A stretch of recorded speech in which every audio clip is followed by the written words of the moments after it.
नमामि शमेशाननिर्वाणरूपं प्रचण्डं प्रकृष्टं प्रगल्भं परेशम् अखण्डम् अजं भानुकोटिप्रकाशं त्रयशूलनिर्मूलनं शूलपाणि भजेऽहं भवानी पतिं भावगम्यं नमामि शमेशाननिर्वाणरूपं नमामि शमेशाननिर्वाणरूपं कलातीत कल्याण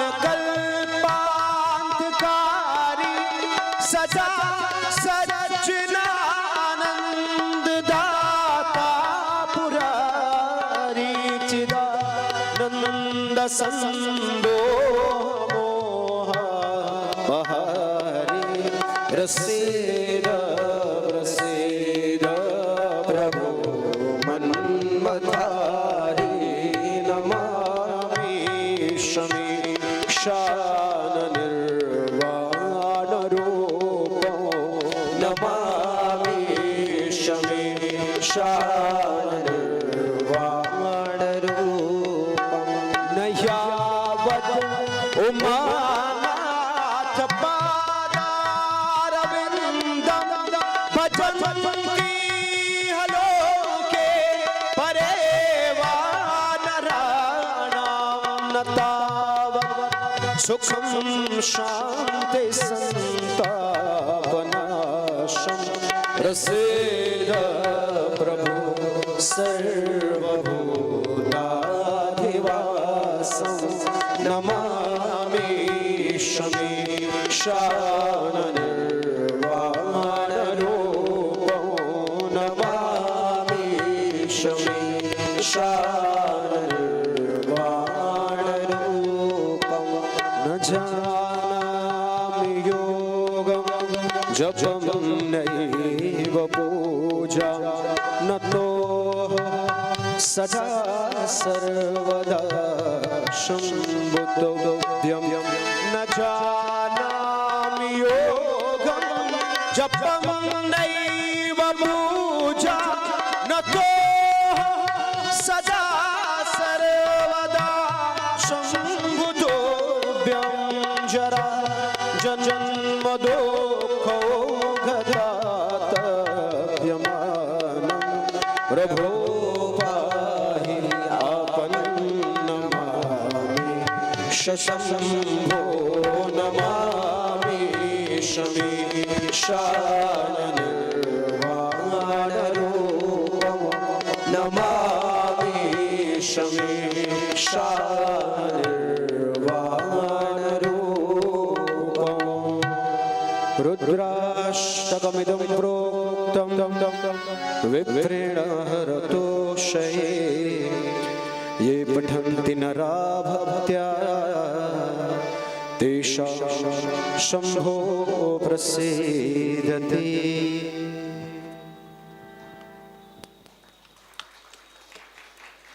Let's keep our eyes closed.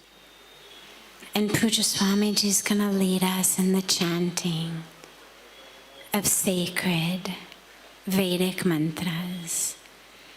Don't worry about understanding the words, but just allow the sound of the mantras to enter and to alchemically transform your very being.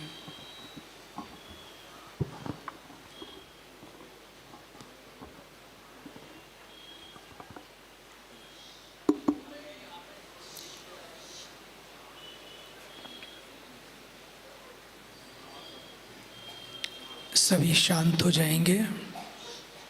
आसपास जो आवाज़ काम करने वालों की भी है वो भी शांत हो जाए।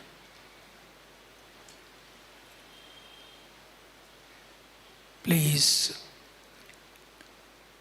everyone, close your eyes. And when we chant the mantras, chant the mantras with the surrendering to the divine.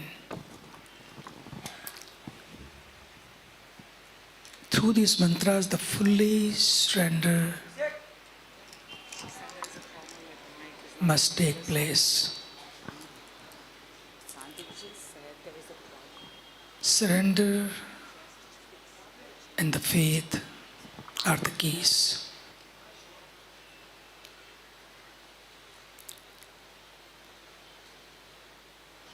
Mangalam Bhagavan Vishnu Mangalam Garuda Dhwaja Mangalam Pundari Kaksho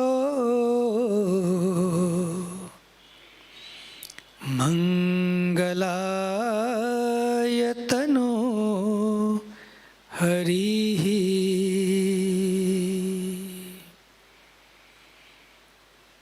Sarvamangalamaangalye Shive Sarvarth Sadhike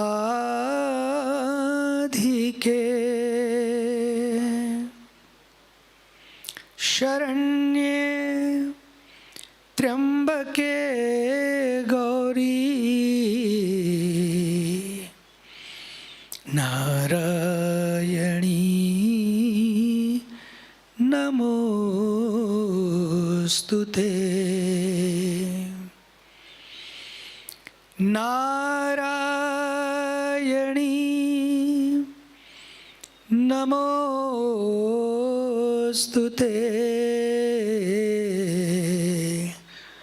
Narayani Namostute.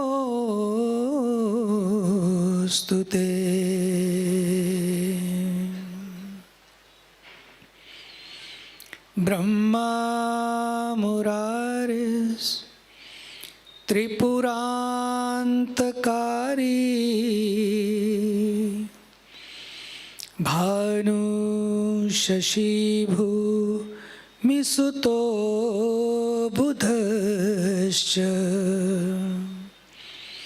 Guruscha Shukraha Shanirahu Ketava Sarve Graha Shantikara Bhavantu Sarve Graha Shantikara Bhavantu Sarve Graha Shantikara Bhavantu.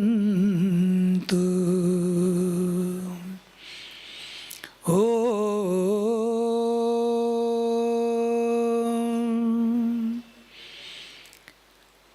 Sahana Vavatu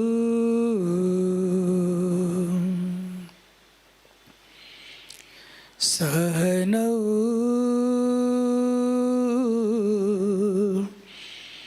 Bhunaktu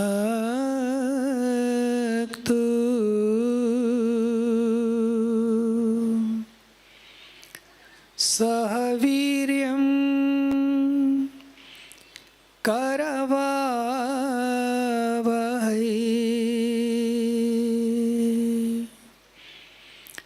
Tejasvinavadhitamastu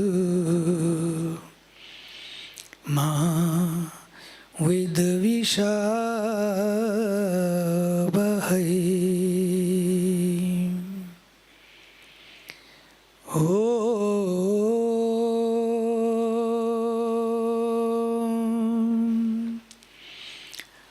sato ma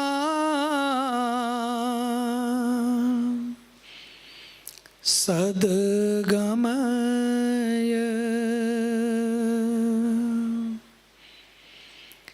tamaso ma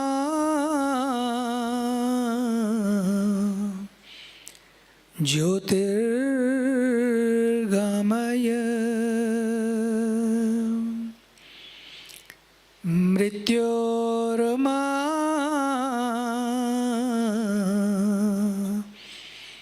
amritam gamaya.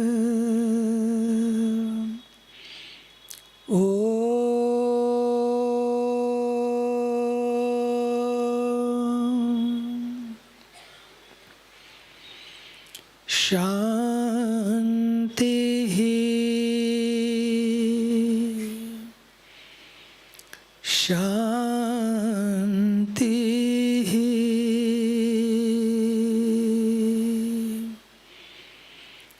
Shanti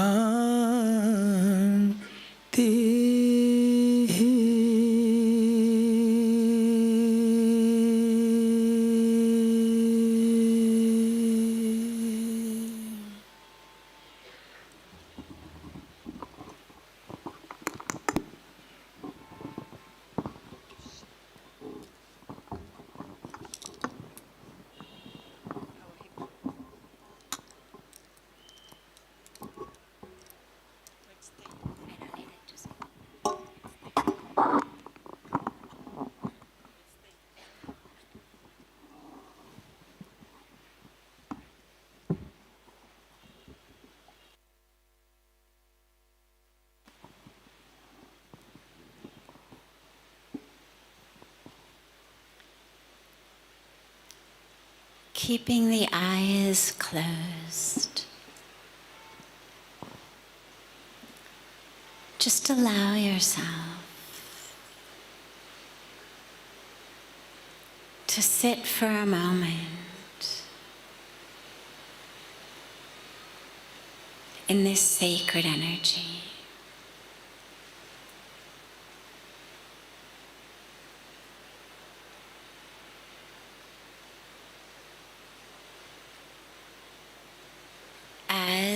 As you exhale, allow yourself to just let go back into the universe of all of that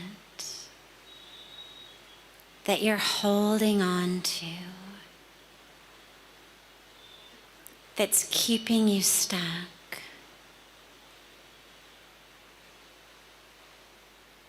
Exhale and offer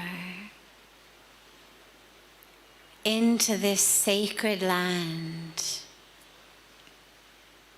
into this sacred energy, all of the illusion that you've been carrying of who you think you are. Your size, your shape, your color, your race, your religion, your history, your story. All of that which defines you by this very tiny intersection of time and space. Let it go.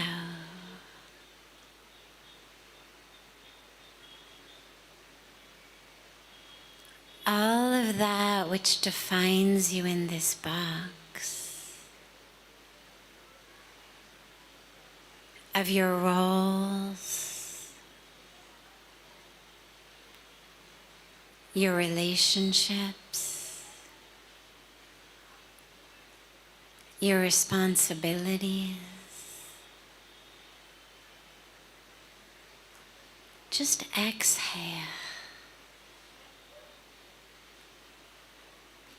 and give it to the universe. And allow yourself to sink deeper and deeper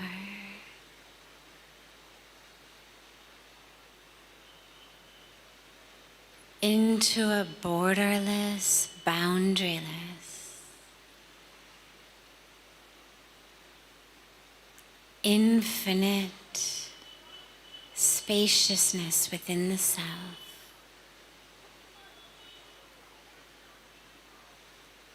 That isn't separate from the flowing waters of Mother Ganga. And it isn't separate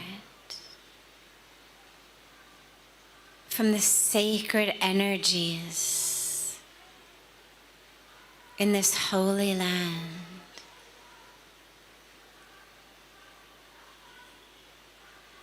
And it isn't separate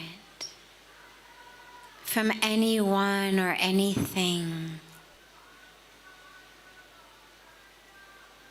Allow yourself to drop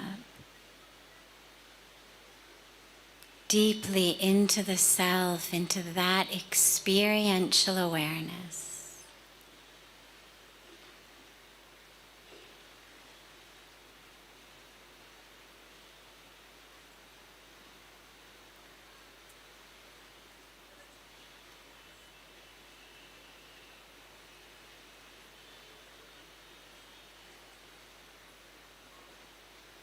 You can finally let go. You are home. In all the ways you've been holding yourself together. In all of the ways you've got this death grip on life. Exhale. And let it go.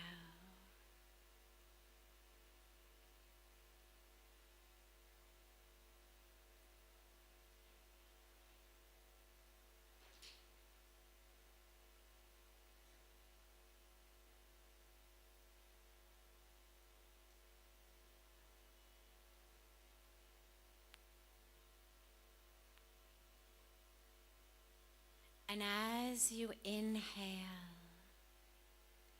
allow yourself to breathe in this sacred energy.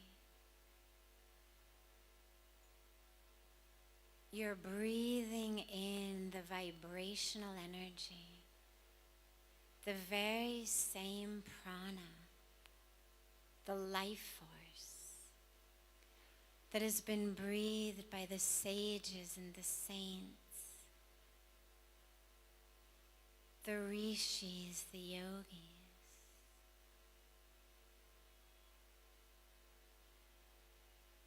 Breathe it in.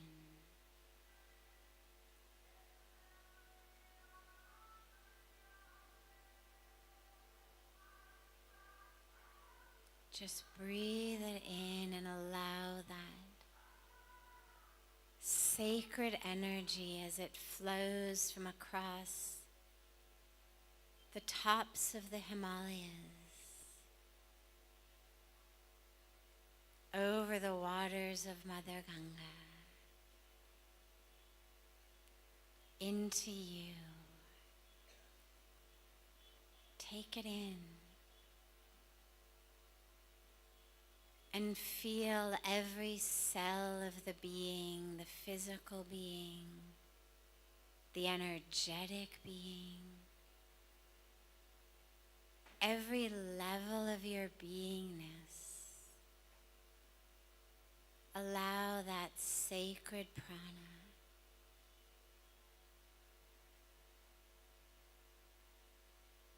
to fill,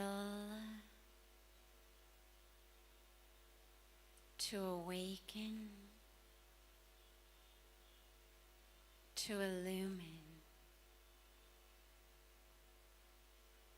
the cells of your being, the very energy of your being.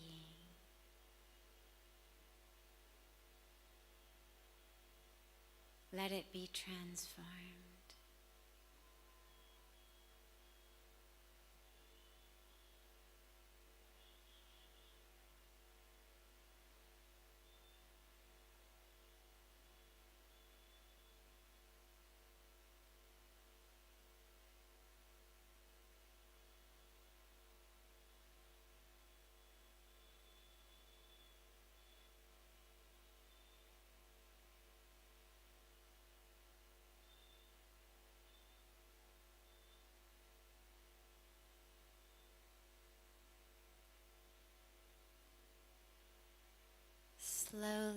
gently.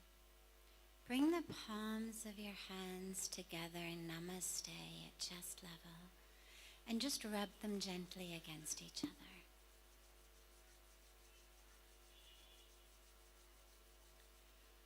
Press the energized palms of your hands over your eyes.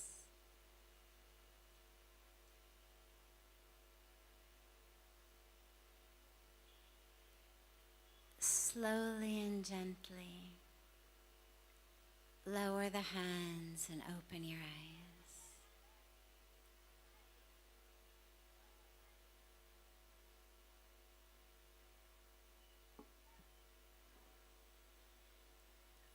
Welcome to Satsang.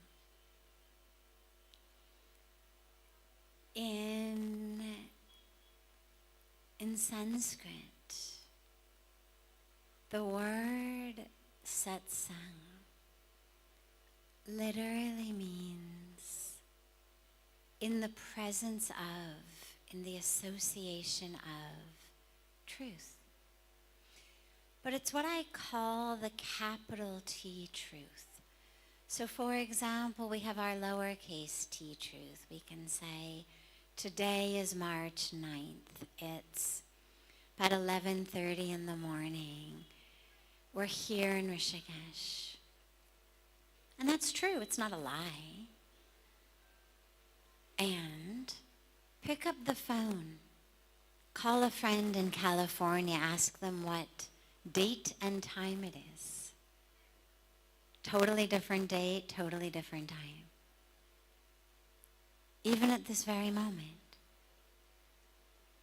And in this place, if you continue to sit here, another 25, 30 minutes, it'll be noon. Then it'll be 12:30, then it'll be 1. Then it'll be March 10th. So the lowercase t truth is that which is changing. It's true at a very, very specific intersection of time and space. The truth that we speak about in satsang is the truth that doesn't change. Whether it's now, a half hour from now, a year from now, 5,000 years ago. Rishikesh, India, LA, New York, Sydney, Tokyo. Wherever you are. That's the truth that we speak about in satsang. And it's not a lecture. We're not going to be giving lectures on any specific subject. It's an opportunity. It's an invitation to dive into an experience of truth together. It's not we are speaking, you are listening. It's an invitation together for us to dive into an eternal truth that enables us to live as who we are. Most of us know it intellectually. If I say to you, who are you really? So if I didn't add the really part, and I just said, who are you? Most of you would probably begin by giving me your name, your age, where you're from, what you do, etc. And then if I looked at you and I said, who are you really? Given who this group is, given where you've come from, given why you're here, what's drawn you here, I think most of you would be able to go that step deeper. At least from your minds, and say, oh yeah, right, I'm soul. I'm spirit. I'm consciousness. I'm divinity. Most of us have heard this, read this. But do we live it? Do we actually live it as we move through the world? And so satsang is the opportunity for us to remove that which is keeping us from being able to live in the truth of who we are. And that doesn't mean, by the way, that questions, because it's all questions, and in just a moment we'll open it up to any questions that anyone has. But that doesn't mean, by the way, that questions need to be esoteric or deeply philosophical. In fact, usually it's not depth philosophy that is blocking us. Usually it's the nonsense of our own mind, like how do I get along better with people, or what do I do about my anger, or whatever it may be for you. But it's a time to keep it real. What are the questions in your mind, in your heart, that you feel if you just had some light, you'd be able to live more in the light of who you are? So that being said, there are no wrong questions. There's no silly questions. Sometimes people say, I know this is a silly question, but, or I know this may not be the right type of question, but. There's no such thing. No silly question, no wrong question, no stupid question, nothing like that. So with that, just feel free to raise your hand, and Karuna has a microphone, and we'll come to you there, the woman in blue there.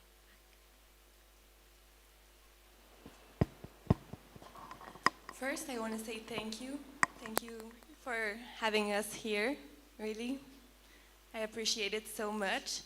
And I would like to know, it's kind of a question, but not a question. Can you talk about integration and commitment, like after living a place that it's so high frequency and so nurturing? Yeah, that's my question. Keep the mic with her for just a second, because I want to clarify. After living in a place that's so high energy and nurturing, how to integrate that, you mean? Yeah, when you leave the physical space. Yeah. Great, and it's so great that this question got asked first thing this morning rather than on the last day. Usually questions like this get asked on the last day. How do we take it home? And the only way to take it home is by letting it change you now. Imagine that you go on a holiday. You go off to some beach resort or something, somewhere. And you meet a man or meet a woman or whatever it may be, and you have a fling. And it's fun, it's an affair, you enjoy it, you guys have fun for however long you're there, a week, 2 weeks, a month. You then get on an airplane and you come back to wherever you're from. And that thing is over. You were able to see it for what it was. It was a thing, an affair, a fling. You had fun, he or she had fun, and now it's over and you go back to normal life. Now imagine that instead, you actually fell in love. Not a fling, not an affair, but you actually fell in love. Now when you get on a plane to go home, now it's not about back to life as normal. Now it's about how do I, as quickly as possible, figure out a way to make sure that that person is in my life. I'm going to move there, he or she's going to move here, we're going to move to a third place. You're going to do whatever you need to do. Because you've been changed. You've actually been changed. Love has changed you. And that change is one that is permanent. While you're here, make sure it's not just a fling with peace. Make sure it's not just a fling with beautiful experiences and community and connection and ecstasy and whatnot. Allow yourself to actually fall in love with who you are when you are connected. So that when you leave, you're taking you with you. A different you is going home. And that's how it stays with you. It's the only way to integrate. It's not something that happens afterwards. It's something that happens here. If it's a suntan, it fades and goes away. If you've been changed, you take it home. So fall in love on the deepest level you've never imagined love could be.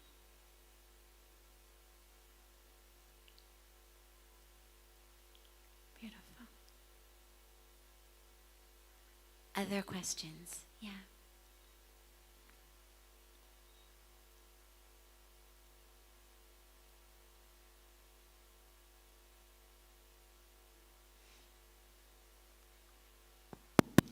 Thank you, Sadhviji. In a recent satsang, you referred to the problem of polarization and separation, distinction on the world. And yoga, you also emphasized that the opening combines, unites so many people.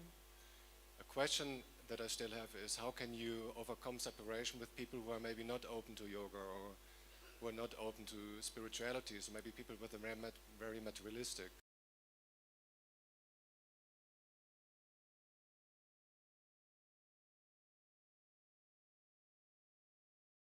You are not responsible for someone else's karmic package. You are responsible only for your own. And how you flow on your karmic journey, how you open, how you expand, how you dive deep, impacts deeply the world around you. To the extent that that impact is conducive with their karmic package. Think about it like this. If you and I are each holding on to opposite ends of a cord and we're pulling, there's a lot of tension in that cord. If I then make a commitment, I'm going to live without tension, without attachment, I let go. What happens to the tension in the cord? 100% is gone, not 50-50, right? It's all gone. I've let go. You may still be pulling, but 100% of that tension is gone.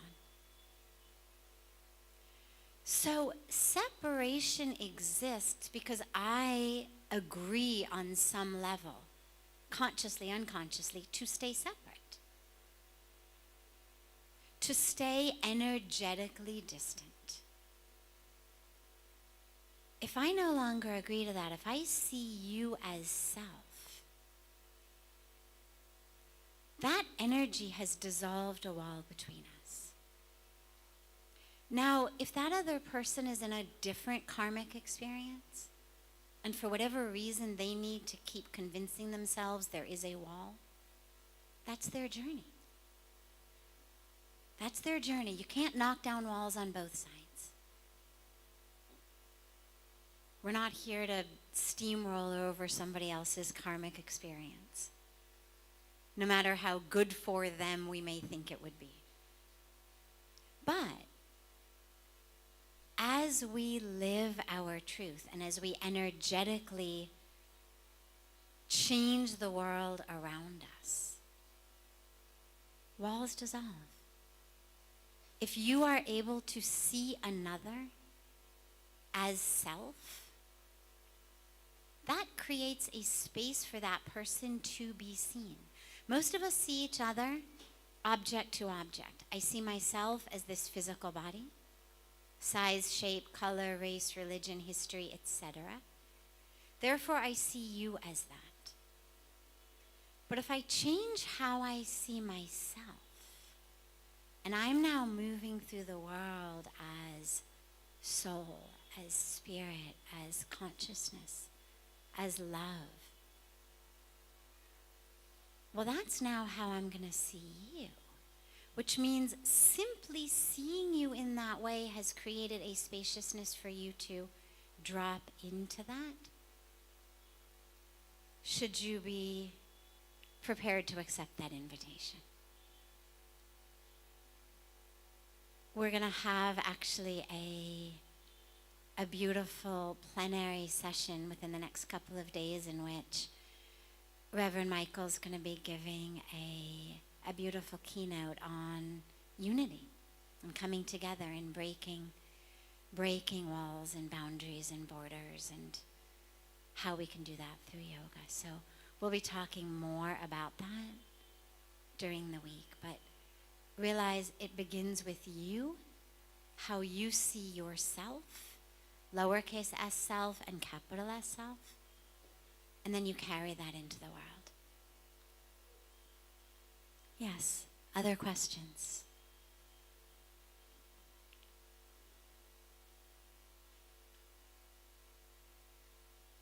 Krishna, is there correct best posture to sit in?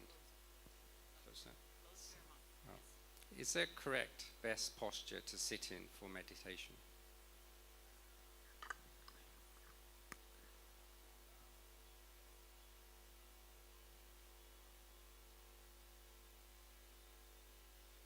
Since Pujya Swamiji spent his entire life in meditation from the time he was 8,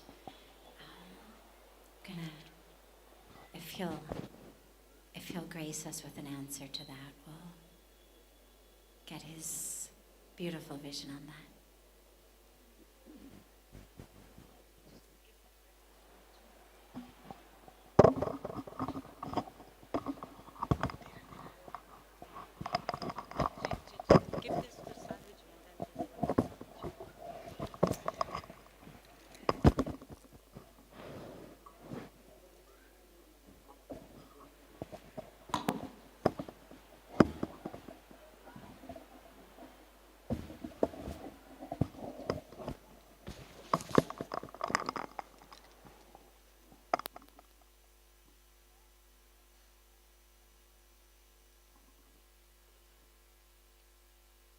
It's a beautiful question. What is the best posture for meditation? In Patanjali Yoga Sutra, it's a beautiful, very precise answer has been given. Sthiram, Sukham, Asanam. The best posture is which makes you sthiram, stable and balanced. And sukham means it's comfortable. It's not you are straining your back, or you are feeling hurt in the pain in the joints, or you keep changing your legs all the time. Main thing is whatever posture, whether it's a Sukhasan, Padmasan, Veerasan, Vajrasan, whatever posture is comfortable to you, which makes you stable. When you sit, it's not your mind is going to your body, to your knee, or to your joints, or to your back. That posture is good for meditation. And other techniques also you learn from many masters here. Different lineages are here. They will tell you one way or the other which is good for you, which is not good for you. But what I am trying to share with you, what I felt in my young age, when I started this journey at the age of 8, what I felt, I'll share with you. But before that, based on that, I will say the best posture is connection to the divine. The best posture is the awareness of the divine. If that connection is not maintained, no matter which postures you learn from whatever techniques on this earth, will be a mere exercise, a posture. Here you have to move from posture to purity, to piety, to peace. The whole purpose of meditation or the sitting in the posture is connecting to those three things. The outcome is that. If that connection is maintained, if connection is done, even you are sitting like this, no problem. I remember when I was young, in that young age, I was given 11 hours meditation.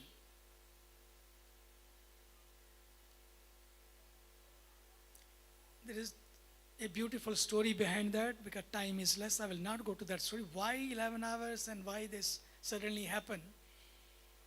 But 11 hours, 4 or 5 hours in the morning, then you have something little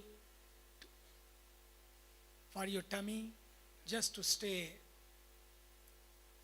healthy, to eat right, and to eat light was given to me. We'll share what is light and what is right some other day. But now, what I want to share with you, after 4 hours, 5 hours, have something again, rest of few minutes, 30 minutes, again 4 or 5 hours. Then again there was yagna ceremony, and again 2 to 3 hours. And first I was very little, no experience of postures or feeling through the postures what the outcome is. Naturally, I started feeling tired. And after 4 or 5 hours, first I sat like this, and I started doing my mala.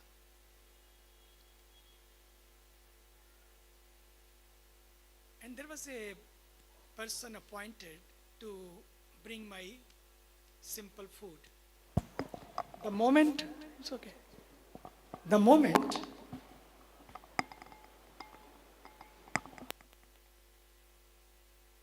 I heard the knock, I was sitting like this and doing my mala. The moment I heard the knock,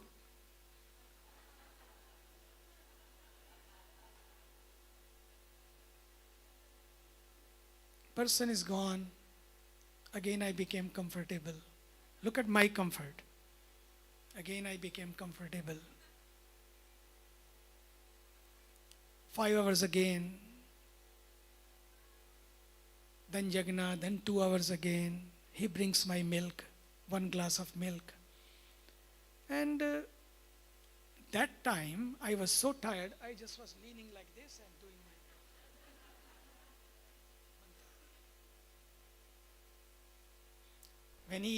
again I heard the knock.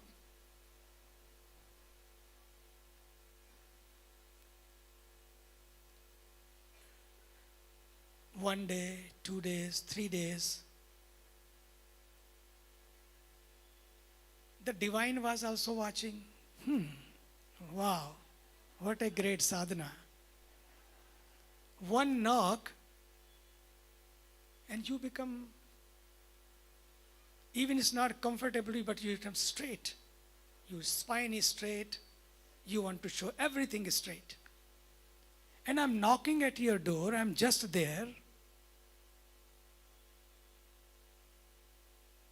And that awareness is not there. The connectivity is not there, it means. It is all that sadhana is being done in front of the small photo, the picture I was given of the divine. And the voice comes. Here I am with you. you have no awareness, and here the knock comes and you suddenly become so set, fixed, to show the great posture, and that's it. That day is gone, that awareness, that presence. It's not the posture, it's a presence. If you have that presence of the divine, that the presence is here, then don't worry about the postures. He is not worried about the postures. Yes, you need to sit, your mind needs postures to tell, hey, come on, now meditation time. It is a message to your mind. God does not these postures. God needs your purity, your piety, your love, your devotion, your complete surrender. Arjuna was not meditating in the battlefield. The one mantra he chanted, Shishyasteham Shadhimam Tvam Prapannam. I am your Shishya, I am your disciple. I am yours, I love you, you are mine, you are my shelter, you are my refuge. And Gita happened. He was having arrow and bow in his hand. No meditation that time. But Krishna happened.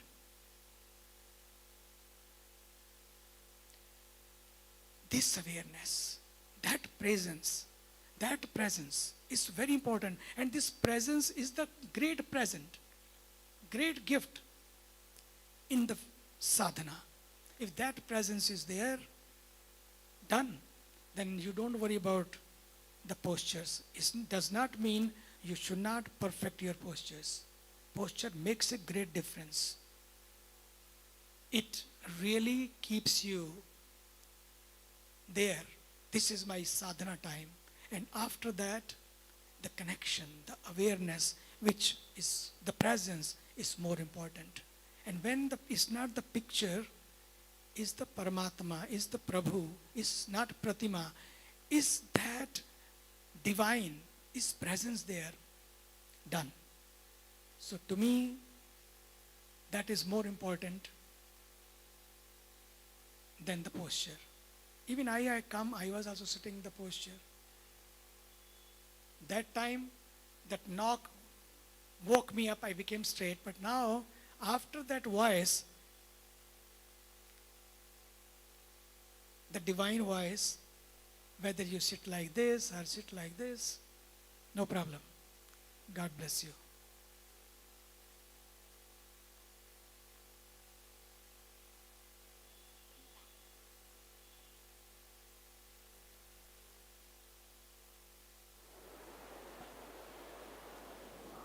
Namaste Swamiji, Namaste Sadhviji. Thank you from the bottom of my heart for organizing such a beautiful festival.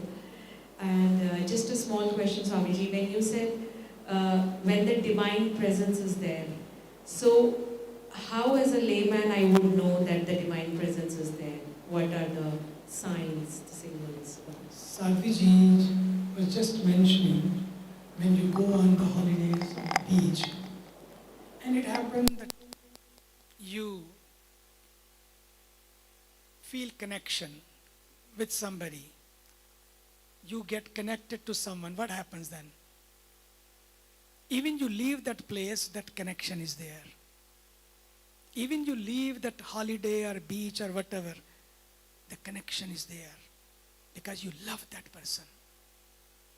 You take the plane, you come back home, you are eating something, eating ice cream, watching movie, doing something, you still remember that person.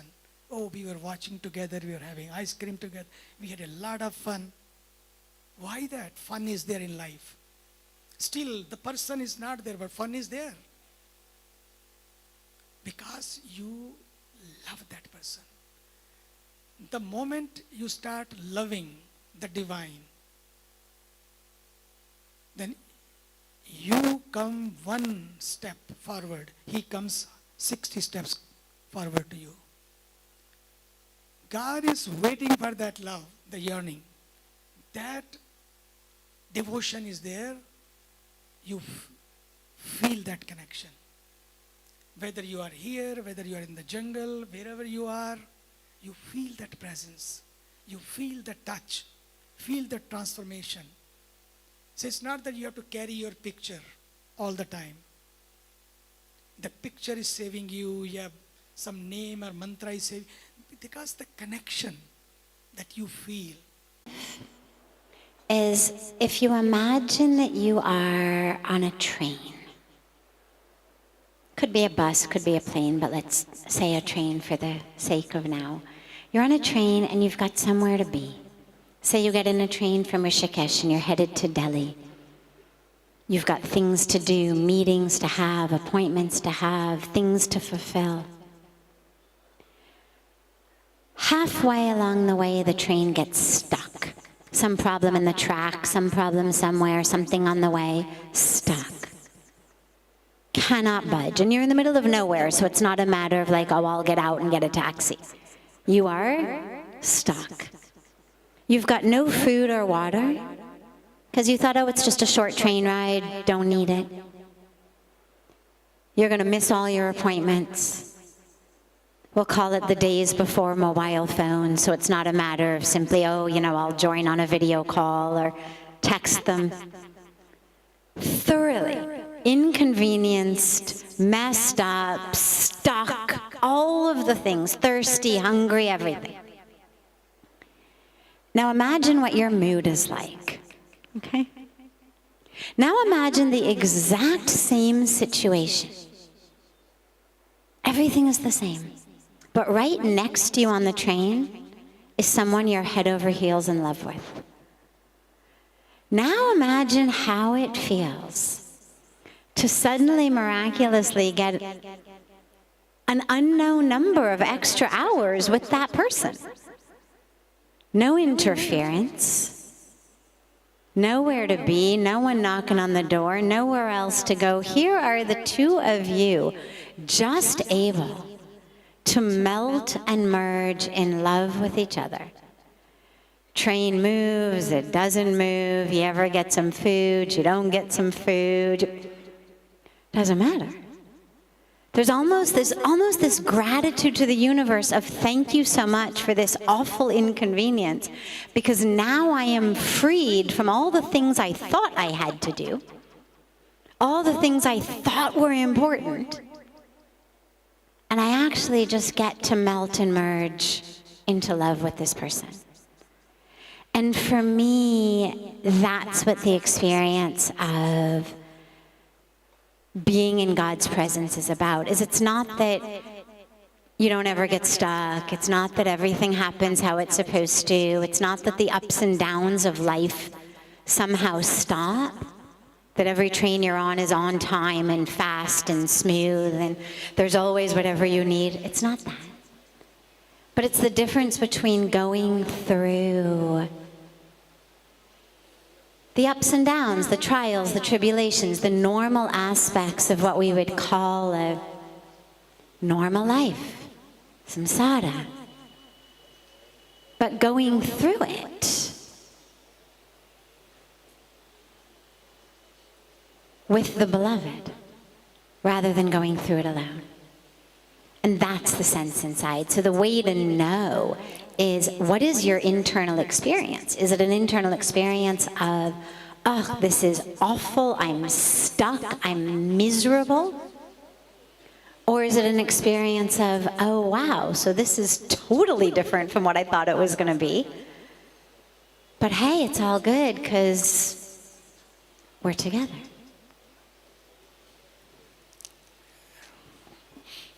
Other questions? Yeah, let's take one from the back and then we'll come back up to the front.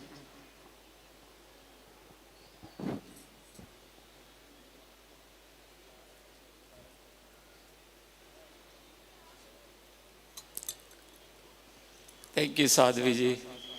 The answer to this question I'm going to ask, I need answers from both of you, Swamiji and you. The question is, I came here last year for 5 days, and I stayed here in the ashram. Everything was good. I was blessed that I was working with, whatever problems were, I was facing them, but I was able to answer them well with my balance in my mind and body both. But when I went back, that balance didn't last that long, maybe for a day or so. The second day when employees start coming and the managers start coming, they got problems, they want you to answer them and solve their problems. So before you know, I didn't know where the balance went, it just somewhere. So I was here for 5 days, I thought maybe it wasn't enough. So this time I came here for 50 days. Everything is nice, no problem. Since I got here, it's been like 10 days, and I was in Goa for a month. I did all the yoga and tried to, do everything I can, to stay in balance with all the problems still coming through the email, through the phone calls, and, doing the best, but it's working out good. But now my question is, when I go back, I know what I'm doing here is because of the arti and the puja I do and listen to all the speakers here. It's great, putting me always on balance, always. I'm on my axis, I'm not going too far from here. But my question is that when we are pulled in our real life, we are pulled so much in so many directions that we forget where our axis is. Here my axis is because of the arti and the puja and listening to you guys. But are there any examples in your life which you can give us, which we can hold on to when we go back? Because chances are the artis aren't every day over there, or the puja or the havans, or listening to, Sadhviji or Swamiji every day. Something practical things in life which we can hold on to and stay in balance until we come back again. So I'll begin and then turn it over to Pujya Swamiji. First of all, it's really important to realize that even though we're talking about being touched and changed and transformed and awakened and all of that, that there's still what we call sadhana, meaning a practice. No matter how powerful your spiritual experience is, it's not usually a one-time and you're done situation. We keep getting pulled and we keep recognizing and experiencing deeper and deeper layers of ego, of illusion, of challenges, of desires, and we have to keep pulling them back layer by layer as we move. When you go back into that world, you've got to create a situation that is conducive for you to be living the life that is your highest truth. Imagine on a very simplistic level that instead of talking about it spiritually, we were talking about it physically. And let's just say you went away somewhere where it was a health camp and you had great, beautiful organic food and green juices and exercise and massages and panch karma. I mean, all of everything you imagine that's good for the body and energy system. And then you go back and you start eating hamburgers and french fries and you're like, why don't I still feel good? Well, you have to be actively engaged in continuing to Reconnect yourself, reconnect yourself. In the scriptures it says really beautifully, Man eva manushyanam kadanam bandha mokshayo. The mind is the key. It's not a matter of where your body is sitting. It's the mind. You could be in the midst of the office and this one is yelling and that one is yelling and this and that. And you've got two choices. Either you engage with it with your mind, I am now in the drama, or you realize I am the one. I am the one, eternal, changeless, who at this moment of time and space is playing this particular role. But you don't forget who you are. For me, the best example of this is if you think of actors and actresses on stage. The very best ones play a villain on a stage or in a show. A murderous, horrible, evil villain. But you never hear a story of one of these actors or actresses going home and killing their family because they forgot that they were actually off stage. They're able to stay connected to who they are no matter how well they play a role. Or you imagine a beautiful Broadway performance and an actor is in the middle of playing the role. And in the front row, his or her family is sitting, it's dark, he can't even see the audience, but suddenly he hears his wife, his child cry, scream, something's happened. It doesn't even take him a split second to jump from the stage into the audience because something's happened with his family. It's not a matter of, oh, wait, let me slowly come out of the role that I was playing. And immediately, no matter how well and thoroughly and fully they're playing a role, they never lose sight of the fact that they are not the role. In the same way, you play your role, but never lose sight of who you are, of what your truth is. And hold on to that. For me, my mantra is the life preserver. You feel like you're drowning and literally grab on to the mantra. And it pulls you back. But whatever it is that works for you to keep you anchored in truth, it could be a mantra, it could be a prayer. Set something on your phone. We've got these devices that have stolen our lives. Put them to use. Set a little thing on your phone to go off every 30 minutes, every 1 hour. Little thing that just reminds you, hey, where are you? Who are you in this moment? Come back. Every time you have a sip of water, every time you have a bite of food, every time you turn the ignition in a car, take a moment, just a moment, and reconnect. Who are you? Who are you? Who's playing the role? And slowly, slowly, you'll get more in the habit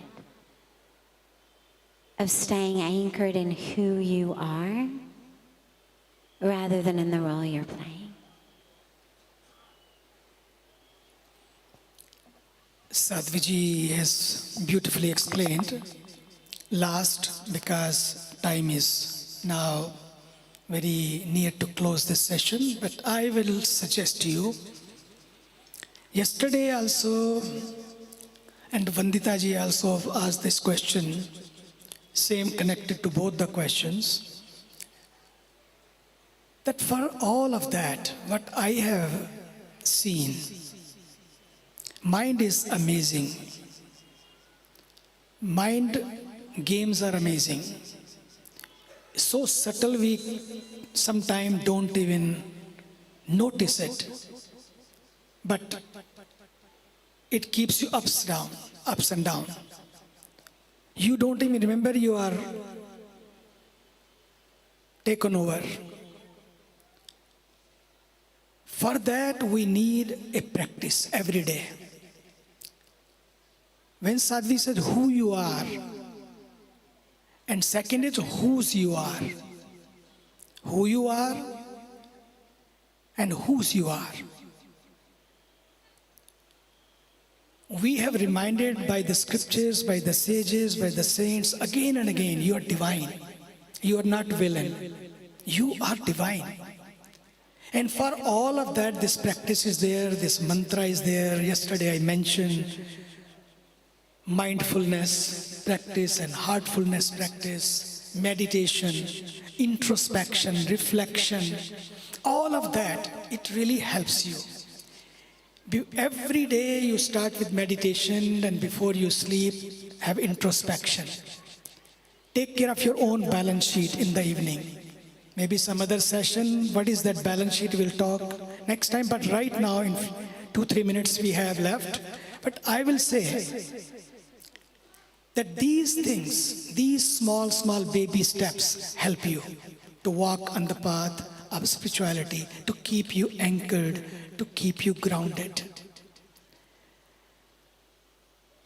And when yesterday I sang in the opening ceremony, the mantra given by the Shankaracharya, Koham kastvam kutayata kame janani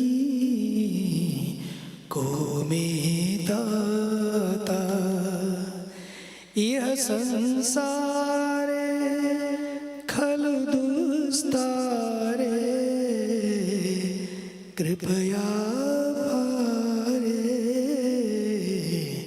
पाहि मुरारे कोहम कस्त्वं कुतायाता. You go to the shopping center and you know that you have come here to shop. You shop. You don't find something, you go to another shopping center. But after shopping, what you do? From one shopping center to other, you come back home. You don't stay in the shopping center. You come back home. Just you have to remember, no matter how much shopping and hopping you do on this earth, ultimately, you have to come back home where you have the peace. For all of that, to have that realization, to have that connection, you must practice every day these 3-4 things, and the rest let go and let God. You are not running the show, my dear. We have seen it from the jungle to here. Whole journey is, there is a divine design. Yes, God is giving you the credit. He is doing it, but giving you the credit. Yeah, you are doing it. Great. Keep it up. But believe me, the lizards, not in America, in India I have seen, maybe in America, I don't know. In India I have seen lizard. They are on the, holding the roof. Ceiling, holding the ceiling. And you know what they must be thinking? We are the one, we are holding the ceiling. If they are thinking like this, that we are holding the ceiling, then we are not more wiser than lizards. All of that is being taken care of. We only can see this much. There is so much behind us, above us, side us. We have a tunnel vision. In that tunnel vision, let us tune ourselves to the divine. And you will see that all the walls of the tunnel will fall apart, and you will become one with the same sky, same divine. These small illusions keep separation from people and from Paramatma, from Prabhu, from the divine. This is my suggestion to you. This worked for me and it's really working for me. It's so peaceful being busy and being everywhere with so many and so much. Still you can feel connected. You can feel collected, calm, composed. Last, one lady, I was in Chicago, came to me, and 2 weeks ago, she went from India and she was staying with her family, friends, and going one doctor to other doctor because she was so restless, not able to sleep in the night, and so many other things. And it happened, I happened to be there. They came for the satsang. And end of the satsang, she asked question like other people ask question. She said, I'm very troubled. And in her question, so many times I heard me. I understood where is the problem is. And she said, I cannot sleep. I'm taking all the medicines.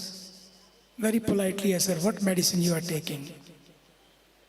She said, I'm taking Compose because it was prescribed in India to me, Composed. Composed is a medicine, like Valium 5, I don't know what we have in America or other parts of the world, but she was taking a medicine to sleep 8 hours comfortably in the night. But after one tablet, she could not able to sleep. Second tablet, 3 tablets she started. And still, the problem was there. And doctor said, don't take these many tablets. But she could not sleep. So she said, what I should do, anything I can take it from here before I leave this satsang, because tomorrow I'm going back to India. I said, your solution is in India, my dear. The doctor already has given you the solution. Composed. I said, you don't have to eat composed. Just calm your pose. Calm your pose and things will become okay. Our problem is we pose so many things to show ourselves. We become a show. And becoming a show and showing the show to the world, to everyone, and posing the show to our near and dear ones, we have forgotten ourselves.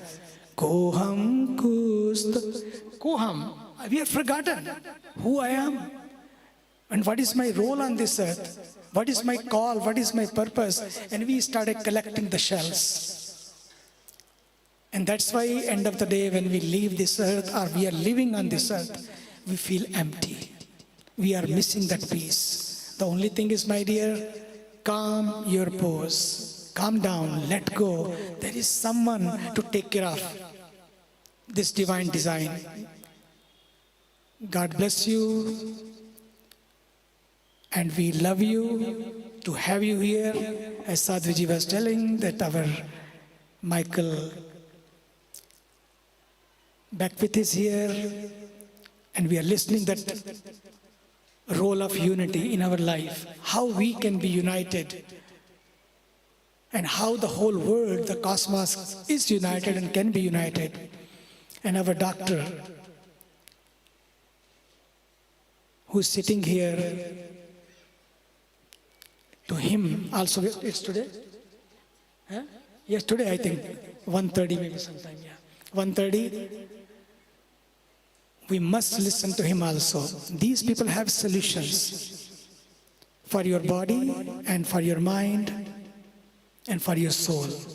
God bless you, and let us have the beautiful mantra before we leave from here.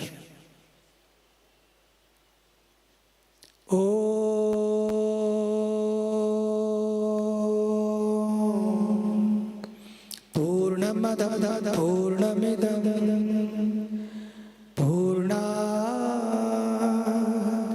Purnamudachyate Purnasya Purnamadaya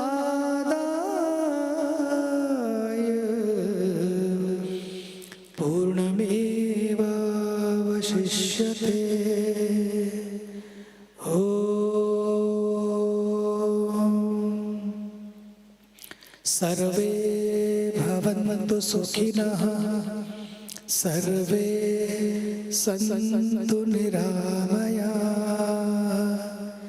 सर्वे भद्राणि पश्यन्तु मा कश्चित् दुःखभाग् भवेत्। ॐ शान्तिः शान्तिः शान्तिः।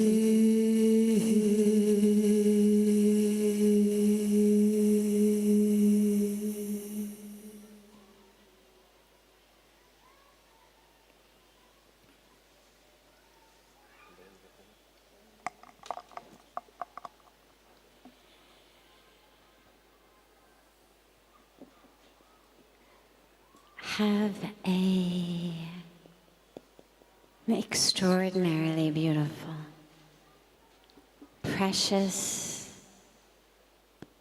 love-filled, yoga-filled rest of your day.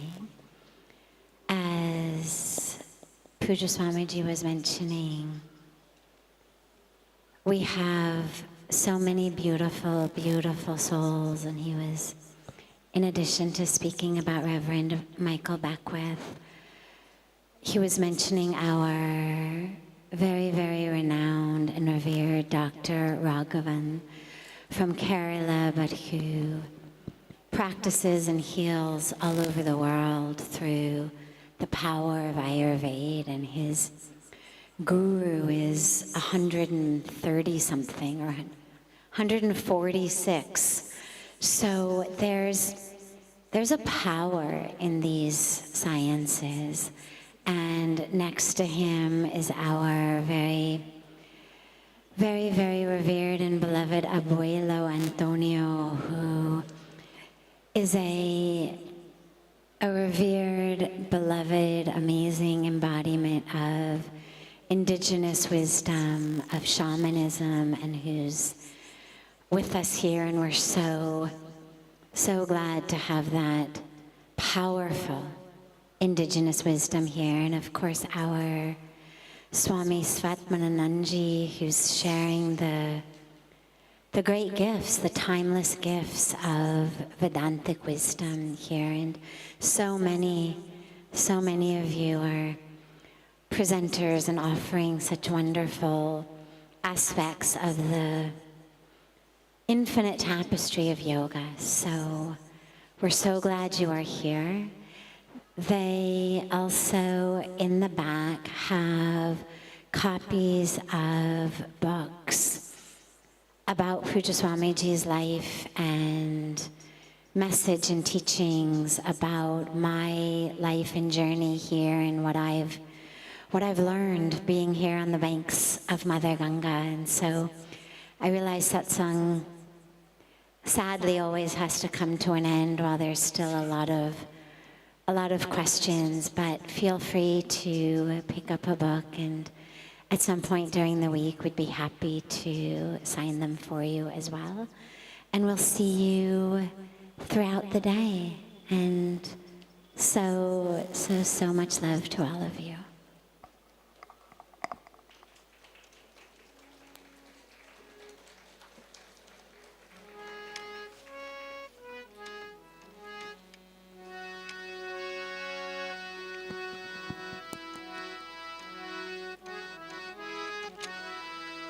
जय जय राधा रमण हरि बोल, जय जय राधा रमण हरि बोल, जय जय राधा रमण हरि बोल, जय जय राधा रमण हरि बोल, जय जय राधा रमण हरि बोल,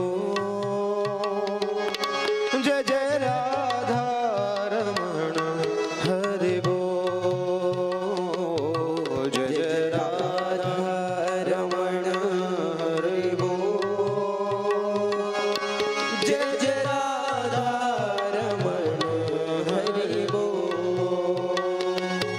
जय जय राधा रमण हरे बोल, जय जय राधा